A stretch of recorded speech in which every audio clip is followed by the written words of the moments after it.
Halo Infinite needs better cosmetics, straight up. What 343 has offered us so far since launch and continues to offer is largely lacking, and what is there is lackluster. So stick around for the whole video to hear why I think this is, what's going wrong here, and how 343 can fix this cosmetic problem going forward.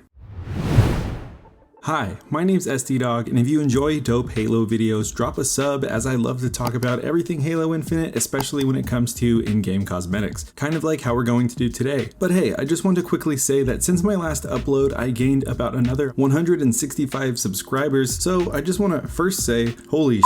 And secondly, thank you so much for giving my channel a chance. I really appreciate it. We're on the fast track to 1,000 subs, so let's try to get there by the end of the year if we can. Let's see if we can do it. Now, without further ado, let's talk about the state of Halo Infinite's cosmetics, shall we?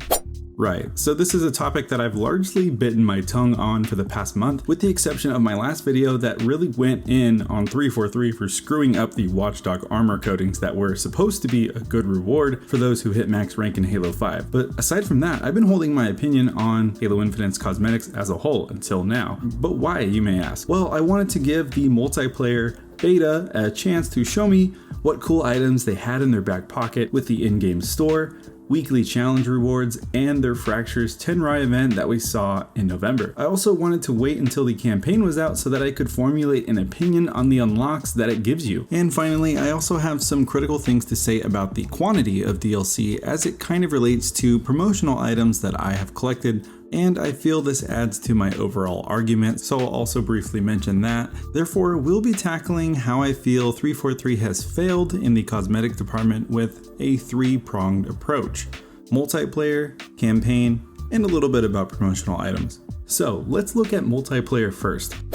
So as I was saying, the initial cosmetics appeared in the first month of Infinite's launch via the weekly store, the Fractures tenrai event, and the weekly rewards for doing challenges. Unfortunately, I have been very disappointed on all fronts. The weekly store's pricing, also known as the fear of missing out store, for very basic items like pineapple grenades, weapon charms, and coatings have been too damn high. And the fact that these items disappear every week is also not a great thing. But what about the Fracture event? Well, as many of you may know, there was a huge backlash to how 343 handled the method in which players could unlock items in the tenrai event. They have two shoulders as separate unlocks, and as we said before, there will be a dividing line here. So you can only get up to 14 when the next time this rolls around in November, and then you'll have to wait till January to get the other shoulder to match, because that's how many challenges there are. But also an issue with the pass is that challenge swaps and XP grants account for, I think, 14 or 15 of the total levels here. Like, that's pretty much the entire thing in terms of that half of it. And I would also consider this samurai emblem being listed 4 times. And some of the coolest items were also paywalled via the FOMO store. I know they are making changes to how they approach this event in the near future, but it's still worthy to note here. Finally, the weekly ultimate challenges that grant you items have also been very meh since launch, as the rewards have been a visor, a mediocre armor coating, a nameplate, a sniper rifle coating, a scoreboard background, and as of the recording of this video, another nameplate that we saw, but in the version of a weapon emblem, I believe. The items themselves aren't bad per se, but the amount of challenges that you have to do just to get to the final challenge, and then when you do the final challenge, is very tedious and cumbersome. When I have to play match after match after match and so on, just to get a background, for instance, it feels like one of two things are going on. Either A, 343 thinks this is a legitimately good idea to make their players jump through hoops to earn minimal items, or B, 343 is spreading out their content like this because they inherently don't have many assets to give us so far. I really hope it's A, because that's an easier fix than B, where you would have to make more digital goods. It doesn't get any simpler than that. But that is a harder problem to fix, obviously. However, that's the only reason I can think of as to why 343 has been so stingy, I think is the word, in regards to good rewards. If we can just go back and look at this weekly challenge, it's literally the same emblem we got a few weeks prior,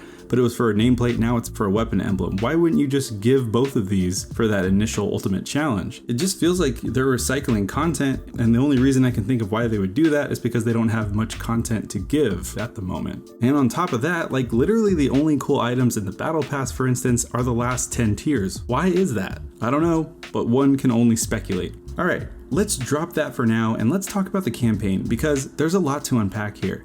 As many have pointed out, there are no armor unlocks from playing the campaign. The only unlocks that you receive are coatings and emblems, and while they are cool, there are obviously no armor unlocks like we've seen in previous Halos, and the method in which you unlock them is very uninspired in my opinion. It's literally just find a box or a locker or whatever you call it, and there's your unlock. It's only a matter of finding them, which I think is kind of lame. Some of my best memories of all time in Halo have been getting the Hayabusa armor, for example, in H3 for collecting all of the skulls and getting the katana by getting a ton of achievements, right? So needless to say, it's kind of disappointing that there is no challenging task that gives you cool armor, or even armor coating for that matter, in Infinite's campaign. But as I was saying, what is there is not bad, but the coatings are not necessarily exciting either. However, what makes this aspect an especially contentious point of focus for me is the fact that the campaign, unlike the multiplayer, has a barrier to entry, also known as the $60 price tag. It feels like another paywall to get more cosmetics, to be honest. I know that the counter argument to what I just said is obviously the fact that Game Pass exists, right? Where in many cases you can get free codes on the cheap. I know if you go to a grocery store and, for instance, buy a food item, I know a lot of Kellogg's products and other brands provide free trials of Game Pass, where you get like a free month, for instance, and you don't have to cough up the full price. In theory, you could get a free month, easily grind out the campaign, get all the cosmetics and save the money, right? So I understand that counter argument, but for those hardcore fans of Halo who insist on collecting the steelbook and physical copy of the game, they are going to pay the full price for Halo's campaign just simply because of their passion for the franchise, like myself. Like I went out to Best Buy and bought the physical copy just because it's always been a thing that I've done over the last, 20 years. Personally, if I was in charge of 343's marketing, I would have included DLC codes inside of the physical copy that granted exclusive cosmetics like armors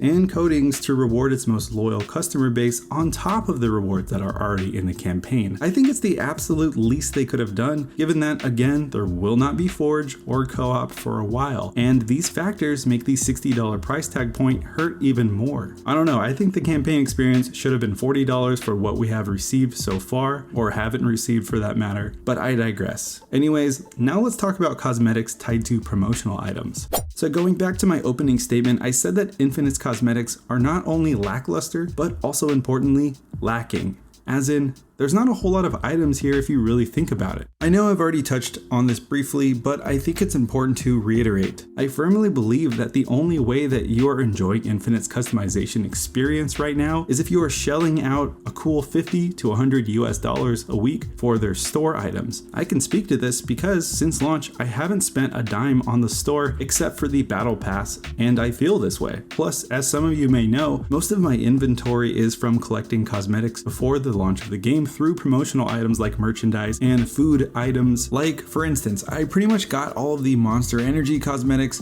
and rock stars and the cosmetics from the Nerf guns and the Mega Constructs toys and the Jazzware toys and the coatings from the cookies, just to name a few out of the many promotions that I participated in. But even though I was pretty avid about getting as much as I could before launch, once launch happened, I realized how little I still have unlocked in comparison to what has come out in the digital store and what I haven't unlocked in the battle pass yet. As I was saying in my last video, I can't imagine how someone who is coming into Halo's multiplayer fresh with nothing at all unlocked feels. But since I've had time to ruminate on this, I can imagine how they may feel. They would feel left out and feel like they have to shell out over $100 just to look halfway decent in the game. And that's unfortunately how the game customization system was designed. And unfortunately, I think that's supposed to be the point. They are trying to funnel us into this digital store where the good cosmetics are, because this is where they make the most money. And you may be saying, yo, SD Dog,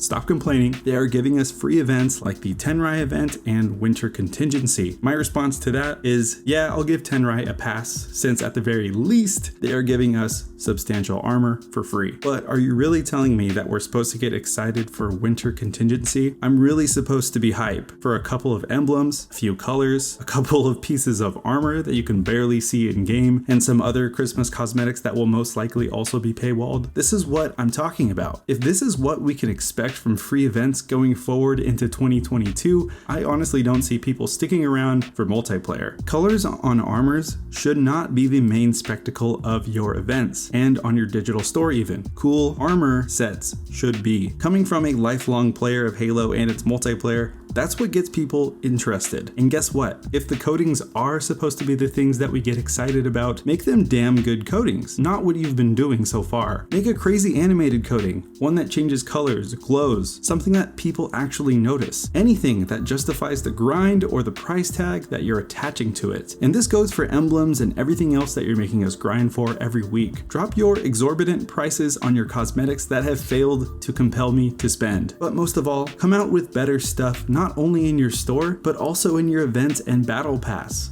Like, look at your battle pass. This just kind of feels like filler. Sometimes it should be more about quality over quantity. And that's the perfect place to end this video. On that note, if you appreciate quality over quantity, make sure to subscribe for more videos like this. I won't spam your inbox, trust me. Drop a like and comment if you feel some sort of way about this. Whether you agree or disagree, I equally appreciate your thoughts and feedback on this issue, and I would love to have a constructive discussion around it. Lastly, I appreciate your time, and I'll see you very soon in the next video.